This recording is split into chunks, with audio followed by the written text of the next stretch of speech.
Hello my dear student welcome back to my channel. आज आमी BA 6 semester honours এবং program কোর্সের ছাত্রছাত্রীদের জন্য কয়েকটি শর্ট কোশ্চেন এবং অ্যানসার নিয়ে উপস্থিত হয়েছি। যাদের বেঙ্গলি ডিএসই আছে তাদের জন্য এই প্রশ্ন উত্তরগুলি। তো তোমরা ভিডিওটিকে স্কিপ না করে প্রথম থেকে শেষ পর্যন্ত দেখবে এবং আমার এই ভিডিওগুলি দেখে যদি তোমরা উপকৃত হয়ে থাকো তাহলে এখনো যারা আমার চ্যানেলটিকে সাবস্ক্রাইব করোনি তারা আমার চ্যানেলটিকে সাবস্ক্রাইব করে নেবে আর বেল আইকনটি তোমরা বাজিয়ে দেবে, তাহলে আমি নেক্সট যে ভিডিওগুলো আপলোড করব সেই ভিডিওগুলোর নোটিফিকেশন তোমরা পেয়ে যাবে। তো আজকের প্রথম প্রশ্ন, গিরিশচন্দ্র ঘোষের লেখা যে কোনো একটি নাটকের নাম উল্লেখ করো। ধরো পরীক্ষার সময় তোমাদের যে কোনো একটি নাটকের নাম লিখতে বলবে, কিন্তু এখানে আমি অনেক কয়েকটি নাটকের নাম দিয়েছি, তোমাদের যেটা খুশি আর কি সেই নাটকের নাম তোমরা লিখবে, ঠিক আছে।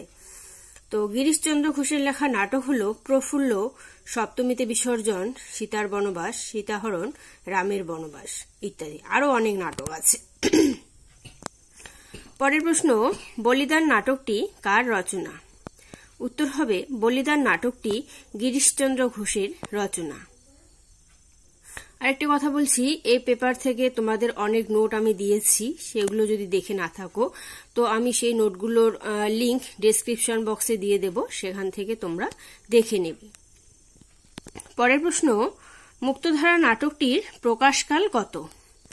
উত্তর হবে মুক্তধারা নাটকটির প্রকাশকাল 1922 খ্রিস্টাব্দ আর বাংলা হচ্ছে 1329 বঙ্গাব্দ। পরের প্রশ্ন, দেবীগর্জ নাটকটির রচয়িতা কে? উত্তর হবে দেবীগর্জ নাটকটির রচয়িতা বিজন ভট্টাচার্য। এর পরের প্রশ্ন, গণনাট্য আন্দোলন কত খ্রিস্টাব্দে শুরু হয়? উত্তর হবে গণনাট্য আন্দোলন 1940 খ্রিস্টাব্দে শুরু হয়। পরের প্রশ্ন, রমা কোন উপন্যাসের নাট্যরূপ? উত্তর হবে রমা পল্লী সমাজ উপন্যাসের নাট্যরূপ। এরপরের প্রশ্ন, একটি বাংলা একাঙ্ক নাটকের নাম লেখো। উত্তর হবে একটি বাংলা একাঙ্ক নাটক হল মন্মথরায়ের কারাগার। পরের প্রশ্ন, মেবারপতন নাটকের কল্যাণীর স্বামীর নাম কি? উত্তর হবে মেবারপতন নাটকের কল্যাণীর স্বামীর নাম মহাবত খাঁ। পরের প্রশ্ন, শ্রীকান্ত উপন্যাসটি কে নাট্যরূপ দেন? উত্তর হবে শ্রীকান্ত উপন্যাসটিকে নাট্যরূপ দেন দেবনারায়ণ গুপ্ত। পরের প্রশ্ন, মেবারপতন নাটকের প্রকাশকাল কত?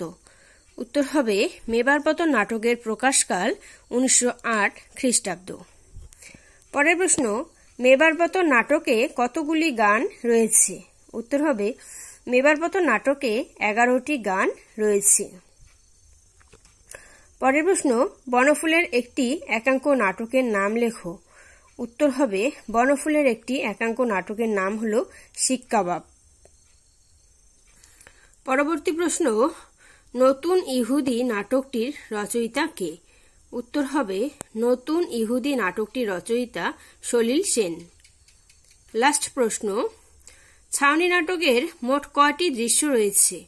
উত্তর হবে ছাউনি নাটকের মোট 2টি দৃশ্য রয়েছে।